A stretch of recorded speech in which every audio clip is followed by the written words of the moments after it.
The officer thought it was just a stray, until the dog clawed open a piece of his haunted past. Before we start, tell me, have you ever had someone come into your life quietly and stay, not because they had to, but because something in them recognized your pain? In a snow-covered town in Pennsylvania, an aging officer opened his front door to find a German shepherd clawing at his mailbox. He thought it was a coincidence, until that night changed everything. This isn't a story about heroes. It's about the ones who were left behind and chose to stay anyway. Watch until the end. You'll understand why some footprints in the snow never truly disappear.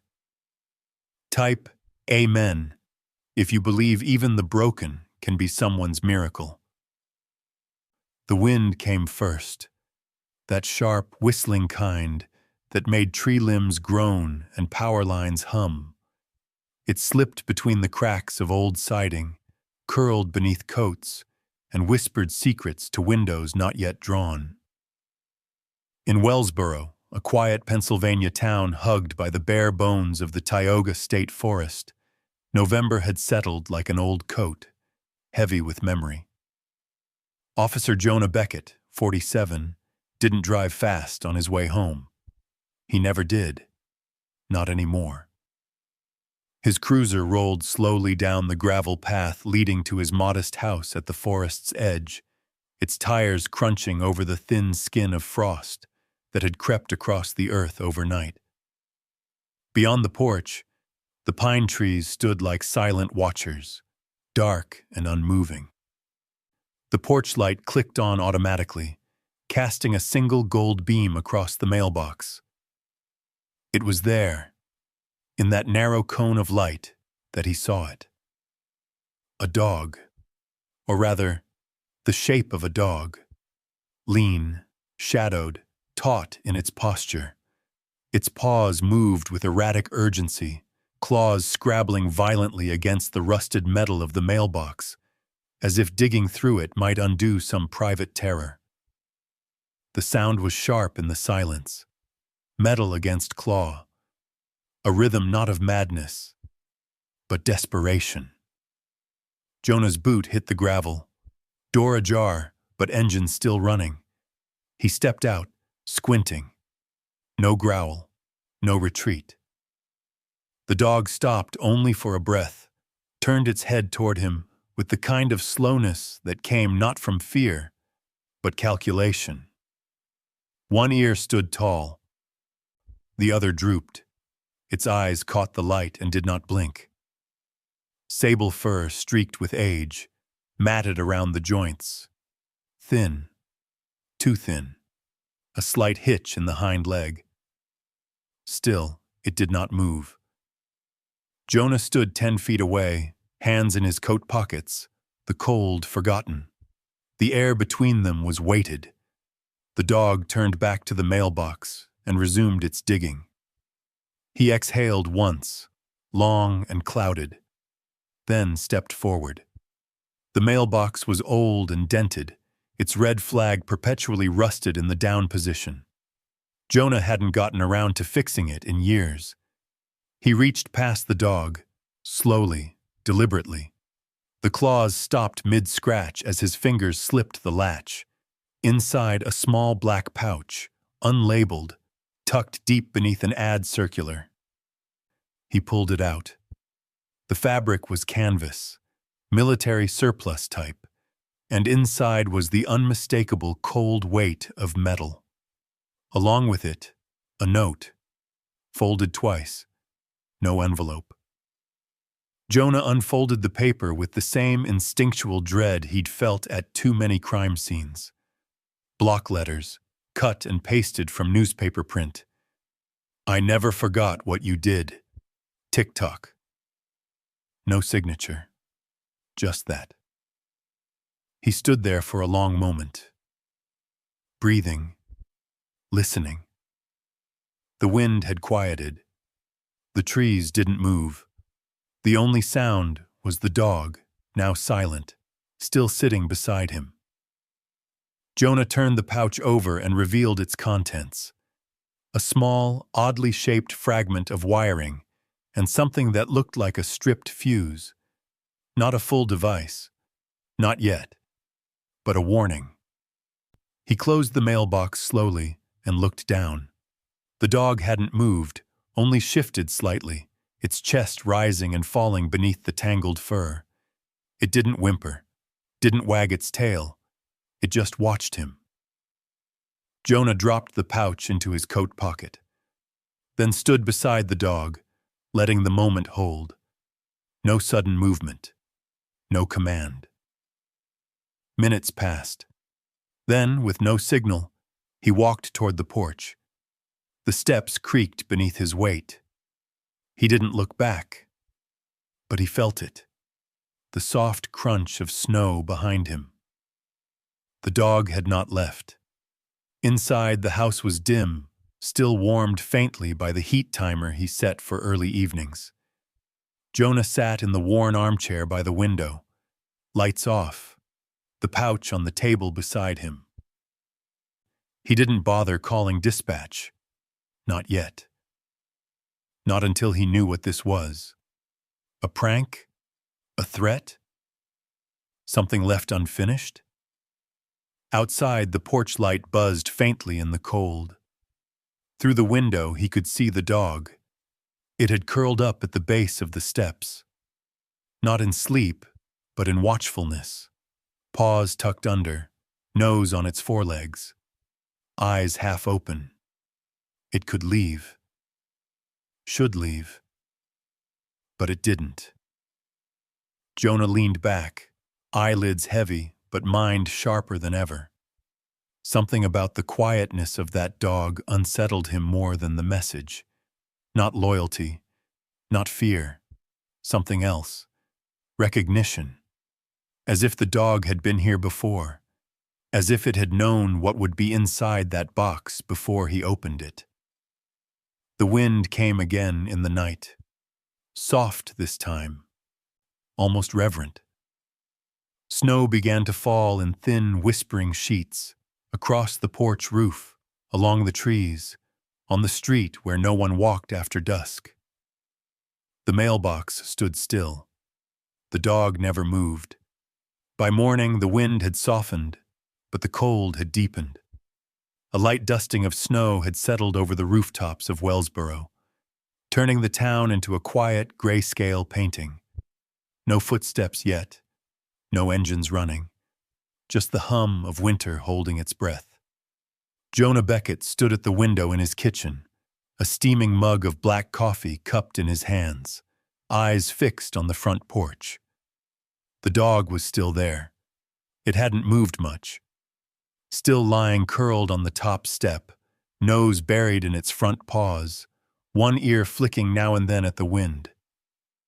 There was a thin crust of snow on its back, not enough to weigh it down, just enough to say, "I stayed." Jonah didn't know what to make of that. Most strays wandered. This one watched, waited, as if it had placed itself there with intent, as if it knew something. He opened the door slowly, letting the heat spill out for a brief second. The dog lifted its head, but didn't rise. Their eyes met again. Jonah stepped back inside, rummaged through a low cupboard, and returned with a chipped bowl from the bottom shelf. He filled it with water from the tap, grabbed an old can of chili from the pantry, only thing he had that remotely resembled meat, and scooped it into a second bowl. He set both down just outside the door, then closed it, not waiting to see if the dog would eat. From inside, he watched. The shepherd approached the bowls with caution, sniffed the water first, drank, slowly, ignored the food. Jonah figured it might later, once he wasn't staring at it through the glass like a man with questions and not enough answers. He'd seen eyes like that before, on veterans, on survivors. Eyes that measured every movement and weighed it against memory. The dog wasn't just scared. It was evaluating. He showered in silence, shaved, dressed for work. His uniform still fit the same way it always had, but the mirror told the truth in ways fabric didn't. Lines deepened at the corners of his eyes, gray spreading at his temples, and a heaviness that hadn't been there a decade ago. Not physical, not really, just something that settled into the joints after too many years of holding grief with nowhere to put it. By the time he stepped outside, the sun was up but distant, casting more light than warmth. The bowls were where he left them, water half gone, chili untouched. The dog was sitting now, upright but not tense, posture calm. Jonah paused on the porch. The dog didn't flinch. "I've got a long day," he said aloud, not sure why he was speaking at all. "You should find somewhere warmer." He started down the steps. The dog didn't follow. Good, he thought. But as he backed the cruiser down the driveway, he caught a flash of movement in the rearview mirror. Not chasing, not barking, just walking, at a distance, as if shadowing him, not clinging. He parked along the edge of town, the streets still quiet except for the groan of snowplows clearing back roads. The police station was modest. 3 desks, 1 holding cell, and a coffee maker that made more noise than the entire staff. Jonah nodded to Shelley at the front desk, shrugged off his coat, and sat at his corner terminal. He took the pouch from his pocket and placed it beside the keyboard. The fuse fragment, the metal, the note. He'd seen this kind of thing before. Threats came in all forms, some loud and stupid, others cold and exacting. This one wasn't for show. It wasn't the work of someone seeking attention. It was someone reminding him, "I remember, and I'm patient." He pulled up old case files, scanned the dates. It didn't take long before the name surfaced. Ransom Boyd.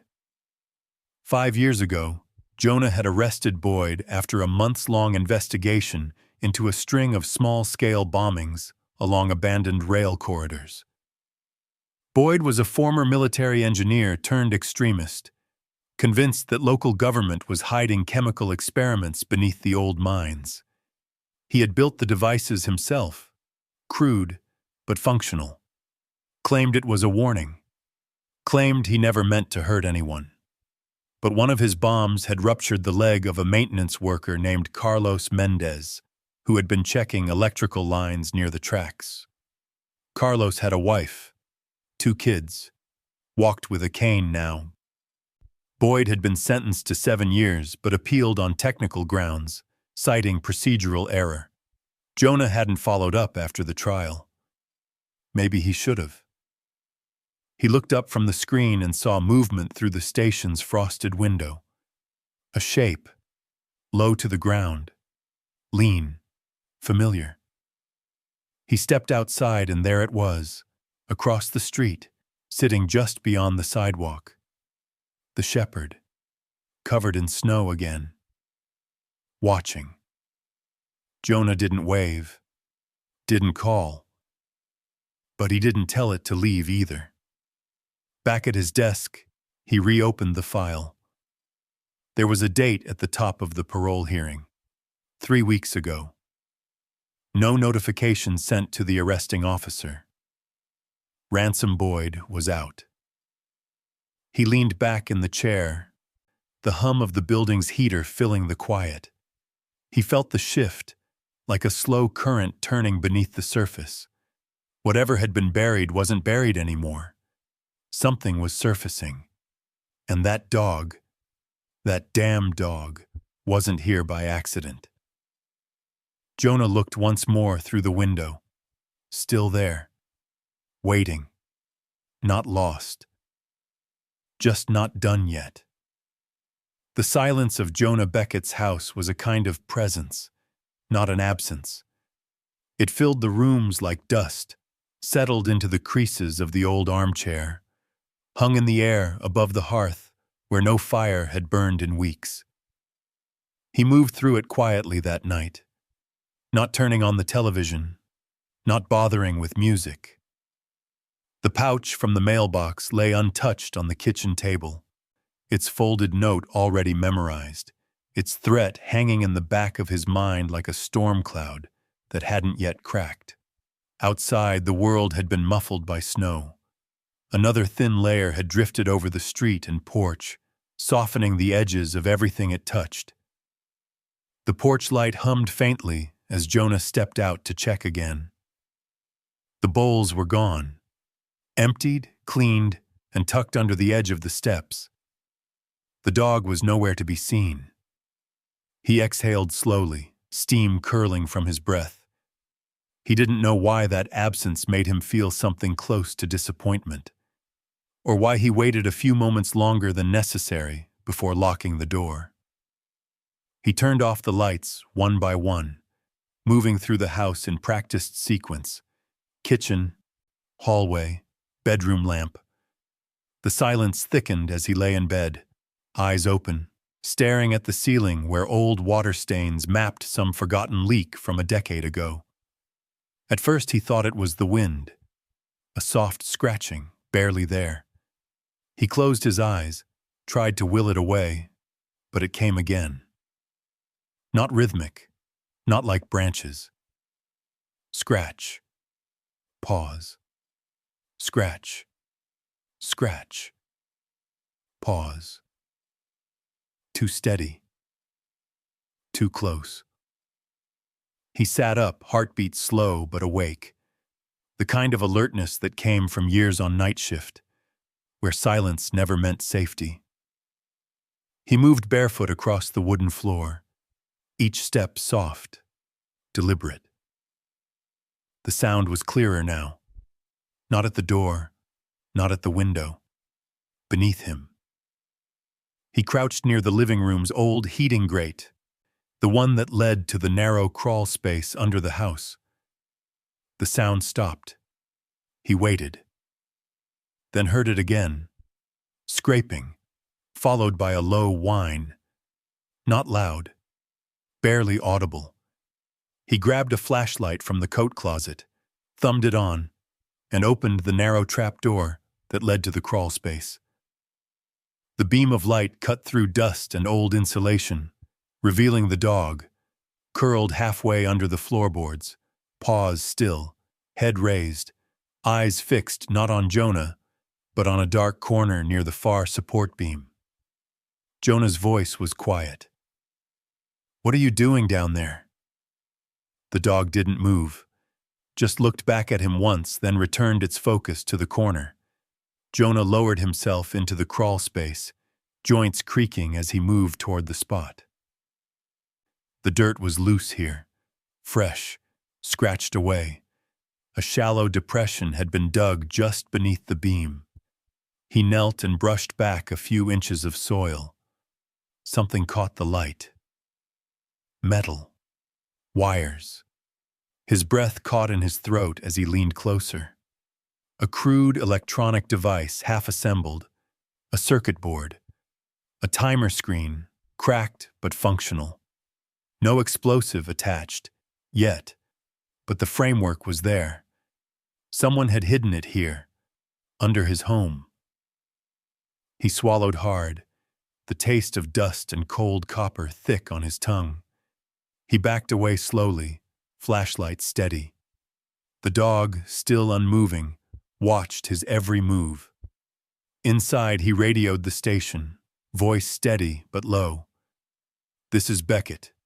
Possible device found beneath residence. Need EOD on site. Priority 2. He didn't want to wake the entire department. Not yet.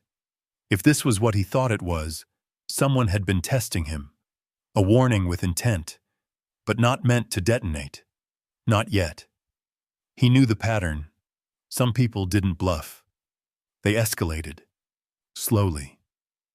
By the time the techs arrived, the dog had returned to the porch, paws soaked from the crawl space. Jonah stood beside the team as they confirmed what he already suspected. The device wasn't active, but it could have been. The components matched the make of older devices from a string of unsolved cases several years back. One of those had Jonah's name on the report. He gave them access, gave his statement, stood silent as they packed up their gear. Then, as the truck pulled away, he sat on the top step of the porch, elbows on his knees, the cold biting through his uniform pants like a quiet reprimand. The dog sat at the base of the steps now, not asking to come in, not expecting anything, just being there. Jonah looked at him for a long time, finally stood, opened the front door, and left it wide. Said nothing. The dog rose slowly, limped up the stairs, passed through the doorway with the stillness of someone who had been invited before and just forgot what welcome felt like.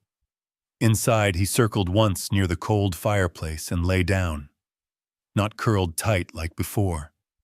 This time he stretched out, head resting across his front paws. Jonah stood for a moment longer before closing the door, the quiet click echoing louder than it should have. The house felt different now, not safer, but seen. He looked at the dog. "I guess you're staying." No response, just the steady rise and fall of breathing. Outside, the snow began again, light at first, then thicker. The wind passed through the trees and touched the edges of the windows. But inside there was only stillness, and two beings who, for now, didn't need words to understand the weight of what had just shifted. Jonah Beckett rarely lit the fireplace anymore. The hearth had been cleaned, logs stacked neatly, matches in a tin box nearby, just in case. But he hadn't used it in years. Not since the house went quiet. Not since the evenings stopped meaning something. Tonight, though, something about the presence of the dog lying just beyond the throw rug changed the weight of the air inside the house. Not warmer, not lighter, just less empty. So he struck a match. The flame caught with a dry hiss, licking along the kindling, then deeper into the logs until the room began to pulse softly with light. The glow flickered across the floor, caught the edge of the dog's coat, deep sable, flecked with gray near the hind legs, and made the old wood walls look less tired. The dog didn't move when the fire crackled. It didn't flinch or twitch at the sound. It just stayed still, head on its paws, eyes half-lidded, but never fully closed. Jonah watched him for a long time, leaning in the doorway to the kitchen, coffee cooling in his hand, the mug untouched. The dog hadn't made a sound, not one bark, not one whine. Even when the EOD team had come and gone, even when he'd led it inside through the open door, its silence was unsettling. Not because it was eerie, but because it felt deliberate, controlled. Like the animal understood that some silences deserved respect. Jonah walked to the far corner of the living room, to the side table that hadn't been touched in a long time. On it sat a single photo frame, face down. The dust had settled thick across the glass. He picked it up, brushed it clean with his sleeve, and looked at the image he already knew by heart. A boy, maybe 13, smiling crookedly at the camera. Thin arms wrapped around a small golden retriever, striped shirt, a gap between his teeth, and grass stains on his jeans. Behind him, the woods of Tioga framed the shot like a memory that refused to fade. His son, Caleb. Jonah's fingers curled around the frame, not tightly, just enough to steady the way his breath wanted to shift.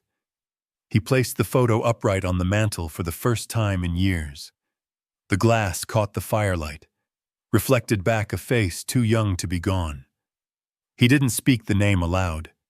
He walked past the dog, who glanced up at him once and then looked away, and opened the hall closet. From the bottom shelf, under a pair of forgotten boots and an old denim coat, he pulled out a folded blanket. It was wool, faded green, with a tear along one edge. He shook it out gently, then laid it beside the fireplace, a few feet from where the dog already lay. Not an invitation, not a gesture of ownership, just space. The dog rose slowly, joints stiff, and stepped onto the blanket without hesitation. Circled once, twice. Then lay down again, this time closer to the warmth. Jonah watched the way the dog's body eased into the floor, the way the breath slowed, and for a moment, he let the quiet settle.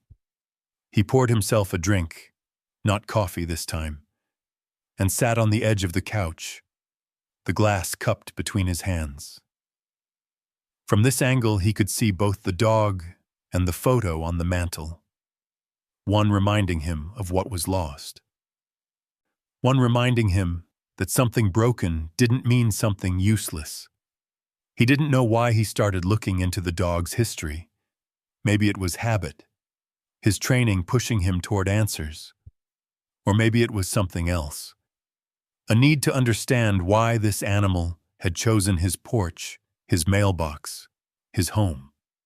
The next morning, he made a call to the local vet clinic, Dr. Carly Price, a woman who had treated his family's pets when Caleb was still alive. Her voice was warm, patient. She agreed to scan for a chip if he brought the dog in. Murphy, that's what Jonah had started calling him, quietly, without much thought. It came to him one morning while the dog sat near the door, watching the woods. A name that sounded worn but dignified, sturdy. Maybe it had been a soldier's name once, or a farmer's. Either way, the dog responded to it, not by lifting its head or wagging its tail, but by holding his gaze longer, as if accepting the offering. At the clinic, Carly scanned Murphy and found an old chip, barely readable. What little data remained revealed that he had once belonged to a law enforcement agency 2 counties over, K-9 unit, retired early, injury in the field, no readoption record. She looked at Jonah, a question forming in her eyes, but she didn't ask it. She just said, "He's been through something." Jonah nodded. "Haven't we all?" They drove back in silence. Murphy rode in the passenger seat, body calm, head turned slightly toward the window like he knew these back roads. Jonah didn't speak, but his mind turned over the same questions again and again. How did this dog end up in Wellsboro? Why his house? Why now? That night, as he stoked the fire again, Jonah found himself whispering words not meant for anyone in particular. This house used to have noise, used to have the sound of feet on the stairs, a dog barking at squirrels through the window. Now it has you. Murphy blinked slowly from his place on the blanket, said nothing. Jonah didn't need him to. He sat down by the fire, glass empty, mind full. For the first time in 6 years, the house didn't feel like a monument. It felt like a space being rewritten. And somehow, in the flicker of firelight and the slow rhythm of breath beside him, Jonah Beckett allowed himself to imagine something he hadn't touched in a long, long time. A future that didn't end at the front door. The road leading out of Wellsboro stretched long and quiet beneath a low gray sky. Trees on either side stood naked, their blackened limbs reaching like bones toward a horizon blurred by cold mist. Jonah Beckett drove with one hand on the wheel, the other resting lightly on the center console. Beside him, Murphy sat tall in the passenger seat, his body still, his gaze fixed out the window like a sentry. The cruiser's heater rattled softly, pushing out air far that never quite reached Jonah's fingertips. He didn't speak, he didn't need to. The dog hadn't made a sound the entire trip, but there was a quiet alertness in him.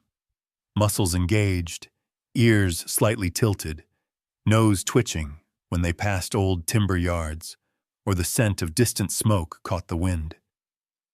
They were headed toward the southern edge of town, past the old train depot and the row of shuttered shops along Route 6. Jonah had pulled up an archived file that morning after reading through the remaining fragments of the Boyd case. One location kept repeating itself in interviews, surveillance logs, and depositions. A crumbling warehouse near an abandoned stretch of track, 3 miles east of where the ridge yard used to be. At the time, it had seemed like just another dead end in a case full of bluster and conspiracy theories. But now, after the device beneath his house, after the letter, after the silence of too many nights, it no longer felt coincidental. The gravel crunched under the cruiser's tires as he turned off the main road and into a clearing where nature had begun reclaiming everything. Kudzu and weeds crept along the fence posts, and rust had overtaken the chain-link gate that hung crooked from one hinge. Jonah parked the vehicle just outside, stepped out, and let the door close gently behind him. Murphy followed, his paws landing soundlessly in the frost-hardened grass. The warehouse stood at the far end of the lot, long, sagging, and sunken at one corner, as if the ground had given up holding it. Its windows were mostly shattered or fogged with age, and the sliding bay doors were stuck half open, revealing a sliver of darkness inside. Jonah approached slowly, hand resting near his sidearm more from habit than concern. He didn't expect anyone to be here, but he'd long since learned that places had memory, and sometimes those memories waited like smoke in the rafters.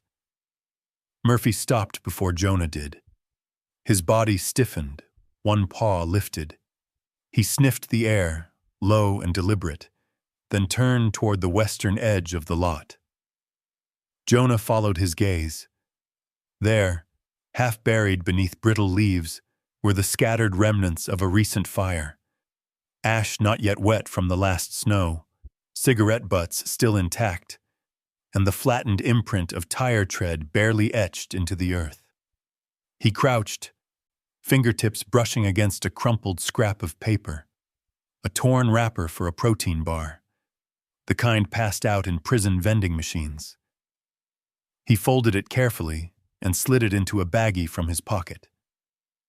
His eyes moved across the lot, taking in the empty crates, the scattered trash, the lack of wildlife. It wasn't just the decay of time here. Someone had been here, recently. Murphy moved closer to the building, nose low to the ground. He stopped at the base of a steel column, then sat. Quiet. Focused. Jonah followed and noticed the markings then. Thin etchings in the rust, scraped in with something sharp and deliberate. 3 words, or rather 2 words and a punctuation mark. Justice. Reversed. He stared at the phrase, the way it cut through rust like spite. Whoever had written it had taken their time, had made sure it would last longer than the next storm. He remembered Ransom Boyd's voice from one of the interrogations years ago, a soft-spoken man with too many theories and a bitterness that burned through every word. Justice doesn't exist, he'd said. Not in their courts, not in their systems. All they do is reverse it, turn it back on people like me. At the time, Jonah hadn't responded, just recorded the confession and handed it off. But now, the words echoed in rust and frost, carved into a building left to rot. He turned to Murphy, whose gaze remained locked on the steel beam as if reading it too. Jonah said nothing. Just placed a hand lightly on the dog's head. The fur was coarse, scarred near the ear, and warm. Murphy didn't react, didn't shift, but he didn't move away either. Jonah pulled out his phone, snapped photos of the scene, the tire tracks, the markings, and then turned back toward the cruiser. Murphy followed without being called. They'd found no people, no clear proof, but enough signs to know the past wasn't finished with them yet. Someone had stood in this place recently. Someone who remembered everything Jonah had tried to forget. Back at the station, Jonah pinned the photo printouts to his office corkboard. The rusted phrase stared back at him. So did the tire tread. So did a growing list of unanswered questions. He closed the file slowly, glanced toward the window, and saw the sky turning darker by the minute, thick with snow that hadn't yet begun to fall.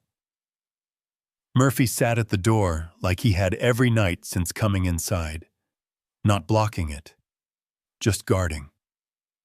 His eyes didn't follow every movement, just Jonah's. Jonah poured himself another cup of coffee, black and quiet, and sat down at his desk. "Looks like it's starting again," he murmured. The dog didn't move, didn't blink. But Jonah felt it anyway, like the low hum of something about to return, something that never really left. The morning began like any other, still, gray, hushed beneath a sky that hadn't decided whether to snow or rain. Wellsboro had always had that quiet rhythm in winter, as if the town itself breathed slower with the cold. Jonah Beckett rose before sunrise, not because of duty, but out of habit. Years of early shifts had wired his body to wake before the world did. He brewed coffee without turning on the lights, moved through the house in a silence that didn't feel quite so heavy since Murphy had taken up residence by the door. But that morning, the space where Murphy usually waited was empty.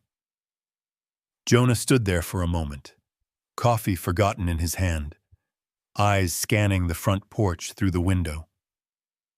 No paw prints in the fresh snow, no dent where the blanket usually bunched beneath the shepherd's weight. Just cold wood and drifting flurries. He called out once softly, not expecting a response. Then again, louder, nothing. He pulled on his boots and coat, clipped his badge to his belt, and stepped outside. The air bit sharper than the day before. Snow whispered under his boots as he crossed the yard, scanned the road, the tree line, the back fence. No sign of him. He walked a slow perimeter of the property, checking the brush behind the garage, the hollow under the porch, the shed at the edge of the woods. No tracks leading out. Only one set, Murphy's, disappearing into the trees behind the house, heading west, toward the river. Jonah didn't hesitate. The woods between his home and the Tioga River were familiar, but deceptively vast. Trees leaned close together, their trunks damp and dark. The ground thick with frozen leaves and brittle undergrowth. He followed the tracks, boots sinking into the soft earth where frost hadn't yet hardened it completely. The silence in the forest was a different kind of silence. Alive. Listening. The kind that made you realize how much sound the world usually carried when it wasn't watching you. About a quarter-mile in, the trees thinned out and gave way to a rocky slope that dipped toward the river's edge. The water moved slow this time of year, surface glassy and thick. Jonah spotted him there. Murphy, standing just beyond a cluster of bare shrubs, his body low, tail stiff, nose pointed toward something frischaln buried in the snow near the shoreline. He was growling, a sound low and tight, vibrating through his chest like a warning held back by instinct. Jonah quickened his pace. As he approached, he saw what Murphy had found. A black duffel bag, half buried, no label, no markings. one side of the zipper barely open, the edges dusted with frost. Murphy hadn't touched it, only circled it like a bomb tech might. Carefully, calculating. Jonah felt a chill that had nothing to do with weather. He knelt beside the bag, brushing back snow with a gloved hand. Unzipped it slowly, just enough to peer inside. Wires, a timer, a pressure plate device that looked too sophisticated to be a prank, but too incomplete to be meant for detonation. The same kind of components he'd seen in the crawl space under his house. Except this one had been partially tampered with. The wiring had been pulled, wrongly, deliberately. Someone had tried to sabotage it. Jonah turned to Murphy, who had stopped growling but remained fixed in place. His eyes met Jonah's and held, as if to say, "I found it in time." Again. Jonah scanned the area. Fresh footprints, not his, not Murphy's, led from the woods to the bag. Faint, but visible, and then vanished again in the direction of the ridge above the riverbank. Whoever had left this hadn't just dropped it. They'd meant it to be found, but they'd also meant to test something, or someone. He crouched lower, studying the timer. A timestamp still flashed, blinking faintly. It had been activated earlier that morning. Only one set of digits remained on the display. 0000. It had been counting down to something, and then stopped. Sabotaged, Jonah muttered under his breath. Or intercepted. Inside one of the pockets of the bag was a folded photo. Old, water-damaged. Two men in fatigues, standing beside a makeshift firing range. One of them he recognized immediately. Ransom Boyd, thinner than, face younger, jaw squared with arrogance. The other, less clear. But Jonah knew the name before he even needed to guess. Scrawled on the back in ink smeared by moisture. Brothers don't forget. Silas. He stood slowly, the weight of the cold pressing against his chest. So that was it. Ransom wasn't alone. He hadn't just slipped through the cracks. He had help.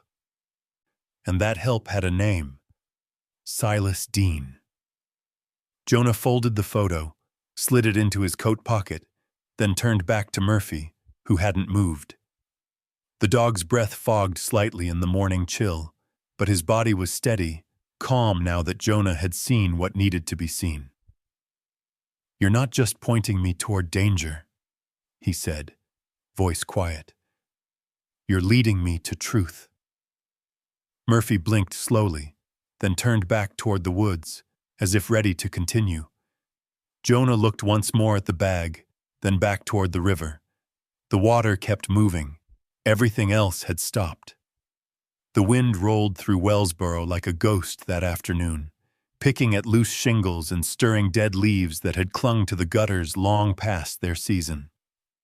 Jonah Beckett sat behind the wheel of his cruiser, parked outside a small diner at the edge of town, engine off, radio quiet. Murphy lay in the back seat, head resting between his paws, still as stone. Neither of them moved, though both of them watched. Across the street, nestled between an antique shop and a shuttered bookstore, was the cafe. Modest, brick-faced, its window etched with fading gold letters. Elliot's, coffee, conversation, pie. It hadn't changed much since Jonah was a boy. The sign still creaked when the wind caught it right. The booths inside were still red vinyl, cracked along the seams. The woman inside, Dorothy Green, retired school principal, former music teacher, widow, was already waiting. Jonah hadn't seen her in years. Not really. Small nods at church events, a polite hello during the annual Thanksgiving food drive. But nothing like this. Nothing personal. He left Murphy in the car, cracked the window, gave the dashboard a gentle tap. The dog didn't stir. Jonah crossed the street slowly, boots crunching salt and snow. The bell above the cafe door jingled when he entered. Warmth greeted him first, then the scent of old wood, brewed coffee, and something faintly citrus. Dorothy sat in a corner booth, hands folded over a mug. Her hair, once auburn and wild, was silver now and pinned neatly into a bun. Her posture hadn't changed, a spine straightened by decades of discipline, softened only at the edges by grief. She looked up. And for a second, Jonah saw a flash of recognition that wasn't quite surprise. She'd known he'd come. She'd been waiting for it. He sat without being asked. "You're looking into Silas," she said, voice quiet, shaped by years of speaking gently to children who didn't trust easy. Jonah nodded once. "He's involved. We found a device and a photo." Dorothy lowered her eyes to the mug. "I thought so." Outside, a delivery truck passed, tires hissing on wet pavement. Inside, time slowed. "He came back to town a little over a year ago," she said finally. "Didn't make a fuss. Rented a trailer near the old lumber mill. Paid in cash. Never stayed long. Just drifted in and out like he was still deciding if he belonged anywhere." Jonah listened without interrupting. "I taught him when he was young," she went on. "Smart boy, sensitive, always sketching in the margins of his notebooks. But there was something brittle in him, like a twig that looks whole until you touch it." She paused, sipped. "He went into the army too young. Came back with shadows. Wouldn't talk about the war. Just watched people. Sat in the back row of church sometimes. Didn't sing. Then one day, he disappeared. And a few months ago, I saw him again." "Where?" "In the woods behind my property. Just standing there. Didn't knock. Didn't come closer. But I could tell it was him, same eyes. Same way of holding his shoulders, like they weighed more than the rest of him. He looked at me, then turned and walked away." Jonah sat back, let the quiet stretch. "He ever talk about Ransom Boyd?" he asked. Dorothy shook her head. "Not by name.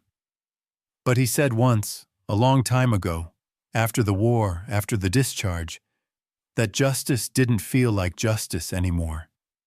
That the men who deserved second chances never got them, and the ones who didn't kept walking." Jonah folded his hands on the table. They were close. Army buddies. Shared something. Dark. Dorothy nodded. "You think he's helping Boyd?" "I know he was near the device we found. Could have been building it. Could have been sabotaging it. Hard to tell." At that, Dorothy smiled. Faint. Almost sad. Silas was never cruel, but he followed people who were. Like he didn't know how to stop being loyal to the wrong ones. Jonah glanced out the window toward the cruiser. Murphy had raised his head now, ears alert, body tense, watching something Jonah couldn't see. "He's remembering something," Jonah murmured. "Murphy, the way he reacted when I said Silas's name, like he'd been there, like he'd faced him before." Dorothy's gaze drifted toward the window. "Dogs remember better than we do, especially the ones who've been hurt." The bell above the door jingled again. Jonah turned, hand instinctively moving toward his belt. But it was only the waitress carrying a tray of pies. Still, he didn't settle. The conversation had stirred something in him, something brittle, something unfinished. He stood. "Thanks for the time, Dorothy." She reached out as he turned to leave, laid a hand on his wrist, light but firm. "Don't go looking for blame in all the wrong places," she said. "Sometimes broken men break others, but sometimes they're just trying to keep one last piece from falling." He nodded, didn't answer. Outside, the sky had darkened. Snow was starting to fall again, light at first, like ash. Jonah stepped into the driver's seat. Murphy let out a low whine. "Yeah," Jonah said, eyes on the horizon. "I feel it too." He pulled onto the road without turning on the radio. The sky closed in around the town like a breath drawn but not released. Somewhere out in those woods, a man haunted by war and guilt was moving through old shadows, maybe building bombs, maybe trying to stop them. Jonah didn't know which. Not yet. But Murphy would help him find out. One scarred man, one scarred dog, both tracking the same ghost. The trail narrowed into a sliver of earth between frost-laced pines, barely wide enough for Jonah's boots, let alone a patrol cruiser. He'd left the vehicle back near the split log fence that marked the Forest Service road and pressed forward on foot, rifle slung low, Murphy padding silently at his side. The German shepherd moved like a creature born of silence, each step deliberate, each pause measured. His body told Jonah more than words ever could. They were close. The forest grew heavier the deeper they went. Not darker. There was light still, filtered and pale, but heavier, like breath before a storm. The air smelled of old wood, rusted metal, and something else, burned fabric, maybe. Murphy's ears twitched. Then he stopped. Jonah followed his gaze. Just beyond a break in the trees, tucked low beneath a rise of snow-dusted rock, sat a cabin, or what had once been one. Its slanted roof bowed under decades of neglect. A section of wall had collapsed inward, leaving jagged boards exposed like ribs. But what stood intact was the chimney, and from it, the faintest ribbon of smoke curled upward, barely visible against the sky. Not new smoke, not warm, but recent enough. Jonah's breath caught. Murphy didn't move. They approached slowly, both instinct and training turning every twig snap into alarm. But the closer they got, the more Jonah realized this wasn't a place of ambush. It was a place of endings. The snow around the cabin was marked by uneven footprints, deep on the left, shallow on the right, dragging, almost like someone had limped through. One set only. He reached the door, half hanging from its hinges, and eased it open with the muzzle of his rifle. Inside, it was quiet. The kind of quiet that doesn't come from peace but from absence. Dust floated in slow spirals through the air. A wooden table in the center held the remnants of something recently assembled. 2 circuit boards, wire spools, a tin of solder, and a map of Wellsboro. The town had been marked with several red X's: City Hall, the courthouse, the post office. 2 small devices sat beside the map, homemade timers. One was intact, the other smashed, as if by a fist. Murphy moved first, slipping past Jonah and veering toward the far room, his body lowered, cautious. Then, he stopped. Jonah followed. Silas Dean lay on the floor, beside a narrow cot. His body was twisted at the torso, one arm outstretched, the other clutching his side. The blood on his shirt was dried, blackened. No weapon nearby. His eyes were closed, and his chest didn't move. Dead. But not long gone. For a moment, Jonah just stood there, watching. not because he was uncertain, but because something about the stillness demanded it. There was no violence left in this room, just the weight of something broken a long time ago. Murphy stepped closer, sniffed once, then lay down, right beside the body. No growl, no tension, just a quiet, deliberate surrender. His breath fogged faintly in the cold air. He rested his head gently against the floorboards, not quite touching Silas, but close enough to feel the finality of it. Jonah stepped toward the wall. Words, faint and scrawled in what looked like dried blood, ran along the wood paneling.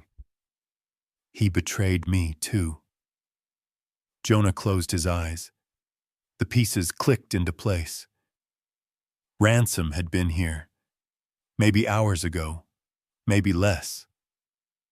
Silas had been a part of whatever this was, a maker, a helper, but he hadn't stayed loyal. Maybe he'd sabotaged the last device. Maybe he'd tried to stop it.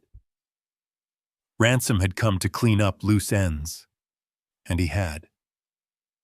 Murphy let out a quiet sound, not a whimper, but something softer. A breath, a release. Jonah crouched beside him, laid a hand on his back. The fur was warm, dense, the heartbeat beneath it steady. "You knew him," Jonah said softly. "From before." Murphy didn't respond. He didn't need to. His silence was the answer. This was the man who'd hurt him, or allowed hurt to happen. This was the man from the mission. Maybe the mission that ended Murphy's career, left him with a scar on his leg and a fear of doors that slammed too loud. But here, now, he wasn't baring teeth. He wasn't pacing or scratching. He was still.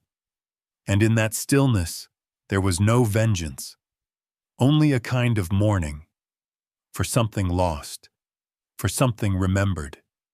Jonah rose and took one last look at the room. The cabin, the plans, the ash in the hearth.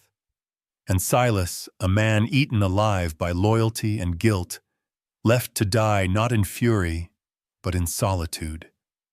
There would be no arrest here, no confrontation, no trial, just the echo of what had already been decided in silence. He stepped back into the cold. Murphy followed, not looking back. As they passed through the doorway, the wind shifted. A flurry of snow danced across the threshold, erasing the tracks they'd made on the way in. The world, it seemed, was ready to let go of Silas Dean. But Jonah knew better. Some ghosts didn't fade. They just learned how to walk beside you, quieter than before. The morning broke in silence. No birdsong, no wind through the trees, just the hush of falling snow and the brittle stillness that follows a storm no one saw coming. Jonah stood at the edge of the clearing, staring at the path they had taken out of the woods hours earlier. Murphy sat beside him, ears up, head turning slowly, catching every shift in the forest's breath. Something was close. Not in distance, but in time. The map they'd recovered from the cabin, marked with red X's and tangled wires, hadn't been a threat. It had been a schedule, and time was running out. Ransom Boyd was moving, not in shadows anymore, not in testing. He had shifted into something bolder, something final. Jonah's breath steamed in the air as he knelt and brushed snow from the hood of his cruiser. A radio update crackled from dispatch. Unconfirmed disturbance near the old rail line. Jonah didn't wait for backup. He didn't call for support. Some things he knew had to be ended by the ones who started them. The tires crunched over snow as he turned down a service road few used since the rail line had shut down decades ago. Cold fog crept between the trees, thick and slow. Murphy stood with his front paws pressed against the side window, eyes locked forward. And then movement. A dark figure weaving through the low brush, coat heavy, backpack slung low, alone, careful, intent. Ransom Boyd. Jonah braked hard, threw the door open. Before he spoke, Murphy leapt out and bolted, not with violence but precision, a silent arc of fur and muscle that cut across the snow-covered field. Ransom froze when he saw them. He didn't run. Instead, he reached into his coat with slow, deliberate motion, not for a gun, Jonah saw, but for a remote trigger, thumb poised above a cracked rubber switch. "Don't," Jonah said, voice low, steady. Murphy stood between them now, a full 10 feet from Ransom, body squared, tail still. He didn't growl, didn't lunge. He simply stood, an unmoving presence that tethered the moment to something human. Ransom looked down at the dog, then up at Jonah. "You think he'll stop me?" he asked, voice dry, hoarse. "No," Jonah said. "I think you're already trying to stop yourself." The air held still. Not a sound, not a breath. The snow fell in silence. Murphy took a single step forward. Ransom's hand trembled. "Silas is dead," Jonah said, not as an accusation, but as a release. "You made sure of it. But you didn't leave quickly. You waited. You wanted someone to find it." A flicker crossed Ransom's face. Not regret, not rage. Something else, something deeper.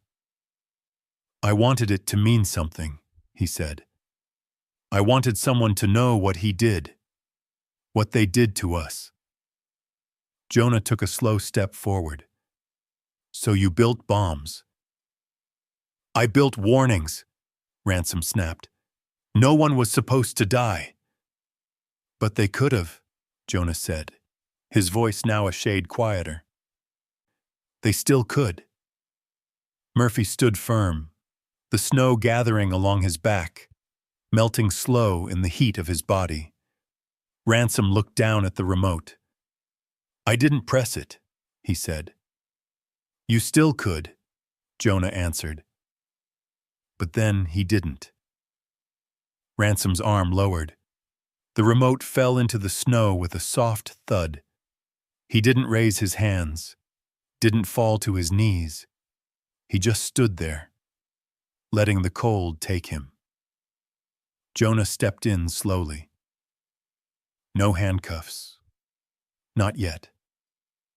Just proximity. Just presence. Murphy turned and walked beside him, his prints overlapping Jonah's as they approached. There was no violence, no shouting, no victory, only understanding, cracked and imperfect. Jonah took the pack from Ransom's shoulder and opened it. Tools, blueprints, notes. Some of it useful, some of it nonsense.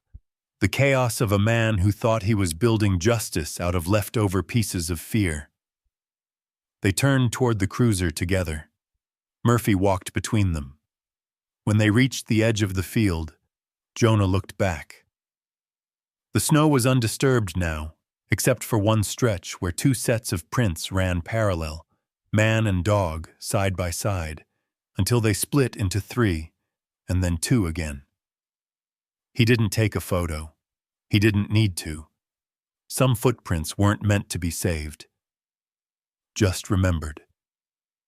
Back at the cruiser, Jonah placed a quiet call for pickup. He didn't put Ransom in cuffs. The man didn't run. He didn't even ask what would happen next. As they waited, Jonah opened the back door. Murphy jumped in, shook the snow from his coat, and curled in the same spot he'd taken the night they met. His eyes met Jonah's in the rearview mirror. "You kept me safe," they said. "Now I'll do the same." Outside, the wind picked up, brushing snow across the frozen rail tracks. until even the crimson smear left by Ransom's dropped trigger disappeared. Nothing dramatic, nothing loud. Just a quiet end to a long chase. And ahead, one more piece of truth left to uncover, hidden in the letter still sealed in Jonah's coat pocket. The snow had stopped falling by late afternoon. A pale blue quiet settled over Wellsboro, soft as breath, as if the town itself had been holding something in, waiting for release. Jonah stood behind the old Methodist church, the one with the stone bench carved into the hill that overlooked the cemetery and the far valley. It was where his son used to play, chasing shadows and pretending to be a cowboy, long before the accident, long before the silence crept into Jonah's life and made a home of it. Murphy sat beside him, head held low, tail motionless. A leather collar lay in Jonah's lap. It was simple, brown, unpolished, freshly engraved with a single name and two small words beneath. Murphy. Found, not lost, chosen. He hadn't given the dog the name out loud until now. It hadn't needed saying. But now, with everything that had passed, it felt right. Not as ownership, not even as belonging, just as acknowledgement that two lives had crossed paths and decided, without permission or plan, to keep walking the same road. Jonah pulled the envelope from the inside pocket of his coat. The paper was creased, stained slightly at the corners. It had arrived at the station that morning, postmarked from a town Jonah hadn't thought about in years. No return address, just the initials GL printed neatly in the upper corner. He opened it carefully, unfolding the letter with calloused fingers. To the officer who found him. His name was Murphy. I trained him, served beside him. He was the best of us, not because he obeyed, but because he listened, even when we couldn't speak. He pulled 3 men out of rubble in Kandahar, sat beside one for 2 hours while we dug barehanded through concrete to reach him. Never flinched when the sky went red. But after the last op, he didn't come back the same. None of us did. When the brass labeled him unfit and cast him off, I tried to find a way to bring him home. But the paperwork didn't match. The story didn't matter. They told me he was no longer serviceable. That's the term they used. Serviceable. I prayed he'd find someone who saw what I did. If you're reading this, maybe he did. Thank you for giving him a name again. GL. Jonah didn't move for a long time. He let the letter sit in his hands as the wind picked up over the hill, brushing through the bare trees like a sigh. He thought of all the things that had led to this moment. The dog scratching at his mailbox. The threat in the dark. The way Murphy had laid down beside a dying man without anger. The way he had stood between Jonah and vengeance, not with force but with presence. He looked down at Murphy, whose gaze was fixed somewhere far off, perhaps on the cemetery below, perhaps on some memory no human could ever fully grasp. Jonah reached out and slipped the collar gently around the dog's neck. Murphy didn't react. He simply let it happen, as if he'd been waiting for the moment, not for the collar, but for the trust it carried. "You're not here to be owned," Jonah murmured. "You're here because you stayed." And that was the truth of it. Murphy could have left. He could have run the night he found the mailbox. Could have disappeared back into the trees after the first explosion, the second, the third. But he didn't. He stayed. Not because someone fed him, or trained him, or commanded him, but because somewhere deep in the space between instinct and memory, he'd chosen Jonah. And Jonah, slowly, painstakingly, had chosen him back. He stood, brushing snow from his coat. The sun was low now, throwing long amber shadows across the cemetery gates. The town was quiet again, not because danger had passed, but because healing had begun. Quiet doesn't always mean peace, but it can mean possibility. He turned toward home. Murphy rose beside him, matching his pace. Their footsteps left twin impressions in the snow, soft and parallel, like they'd always been meant to travel together. And maybe, Jonah thought, this was what salvation really looked like. Not a grand revelation, not a blazing light, just the slow, steady choosing of another heartbeat beside your own. A dog with a limp and a man with too many ghosts, walking forward through the fading cold. Behind them, the bench sat empty, but not forgotten. A boy's laughter still lingered somewhere in the bark of the trees. And though the snow would cover it by morning, those footprints, theirs, would remain just long enough for someone else to find them and believe, if only for a moment, that not everything broken has to stay that way. If this story touched something quiet inside you, if you've ever known the kind of love that chooses to stay even when it doesn't have to, share your memory below. Tell us the name of the one who stayed, or simply type Amen if you believe in second chances, no matter what form they come in. And if this story made you pause, even just for a breath, consider staying with us like follow. Let this be a place where the quiet ones are finally heard. Some bonds are not built with words, not with commands nor with promises.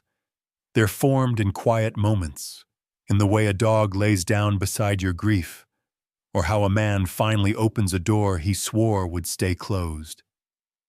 Jonah didn't save Murphy, and Murphy didn't save Jonah. They simply found each other and stayed. Maybe that's what healing looks like in the real world. Not miracles in thunder or flame, but quiet footsteps, side by side, through snow that will one day melt, leaving only the memory that something beautiful once passed through. If you've ever been saved by something that didn't speak your language, maybe a dog, maybe a stranger, maybe grace itself, share that moment in the comments. Let this be a place for quiet stories, for second chances, for faith in what stays. And if this story touched your heart, stay with us.